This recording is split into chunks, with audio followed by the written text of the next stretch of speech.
pass across the board, Scooter, no action. Houston now controlling, Atlantis on its way.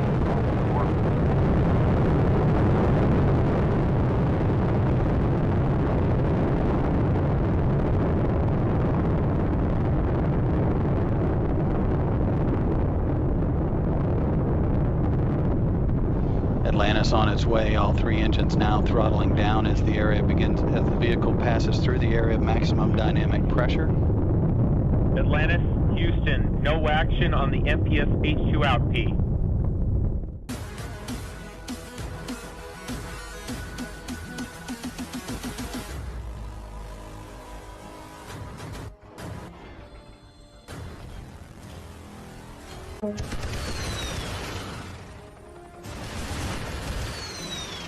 Fire! 2, 1, firing!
Fire!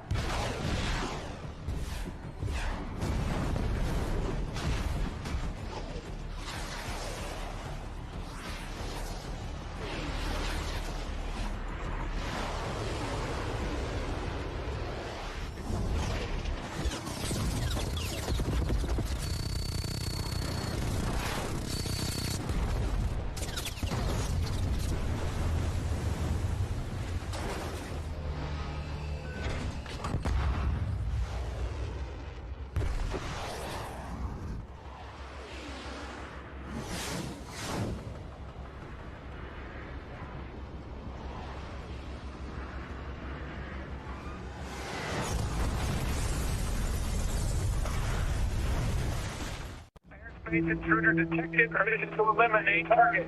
Imaginable happened. A major city is hit by a nuclear weapon. Now, no number could account for all the devastation that would result. But we can put a number on the deaths. At least we can make an educated guess based on our understanding of what nuclear blasts do to city structures and people.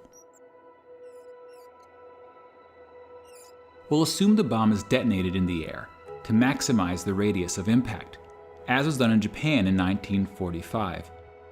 But here we'll use an 800 kiloton warhead, a relatively large bomb in today's arsenals, and 100 times more powerful than the bomb dropped on Hiroshima. Upon detonation, a fireball as hot as the sun would expand to a radius of 800 meters. Those near the blast would be vaporized. And within a 2-kilometer radius, all buildings would likely be destroyed. And we'll assume that virtually no one survives inside this area. Which, based on population density, would start the death tally at 120,000 people.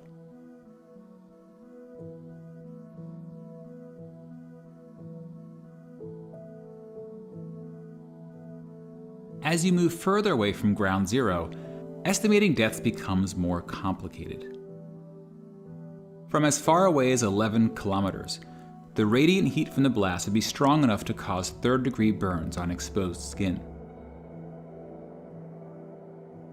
And as you get closer to the blast, the heat becomes so intense that clothing, even skin, would ignite into flames. That said, most people in the city would be indoors or otherwise sheltered from direct exposure. But the very structures that offered this protection would then become a cause of injury, as debris would rip through buildings and rain down on city streets.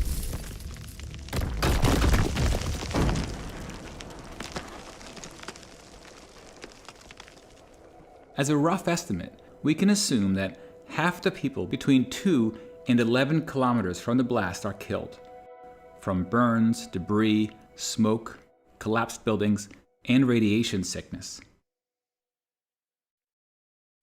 Which translates roughly into an additional 500,000 people. Many of these deaths will occur days, even weeks after the attack. Radiation sickness takes about a week to cause death. And much of the dust and ash produced from the explosion will be dangerously radioactive, especially if it originated near ground zero. And the distance the particles travel will depend on the wind and other factors. Now, since this simulation is of an airburst attack, it will produce significantly less radioactive fallout than ground attacks targeting missile silos or bunkers. So we'll go with a relatively small number of deaths outside the 11-kilometer range. If it were a surface blast, the fallout deaths could surpass all other deaths combined, but it's a very difficult number to predict. In theory, radiation deaths can be reduced if people can avoid exposure to the fallout, especially during the critical first few days. Fallout shelters were common during the Cold War, but people rarely build shelters today. And schools no longer practice nuclear war drills. We generally talk less about surviving a nuclear attack. And in a way, it's good that we're less afraid of the bomb now that the Cold War is over. When nations are less on edge, the risk of accidents is arguably reduced. But nuclear weapons remain one of the great threats to humanity. And today, we're entering a new era in nuclear weapon history. Long-standing nuclear arms treaties are being reassessed, and countries big and small face the prospect of new arms races. In part because technology is emerging that may give one side a considerable strategic advantage, notably hypersonic weapons. Current nuclear missiles travel around the Earth at high altitudes, making them visible by radar earlier in their flight.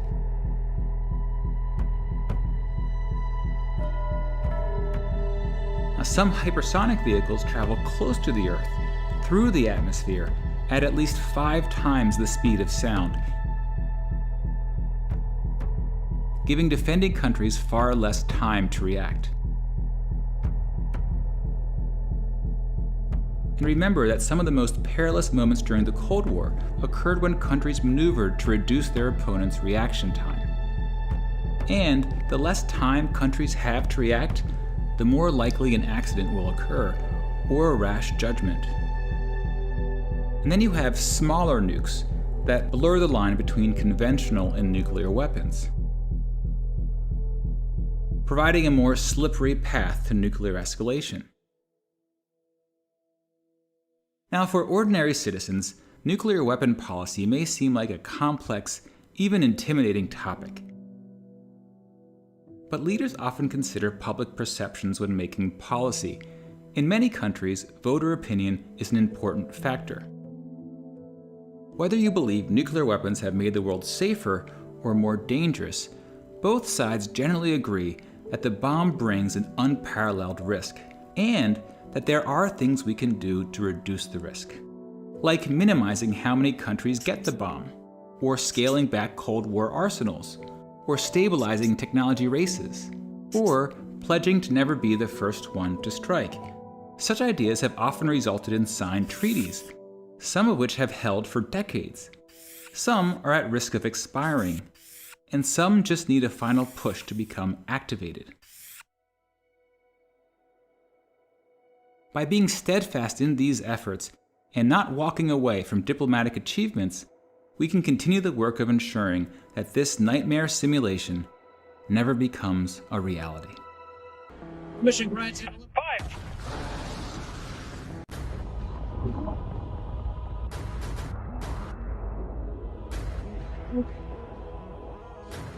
5.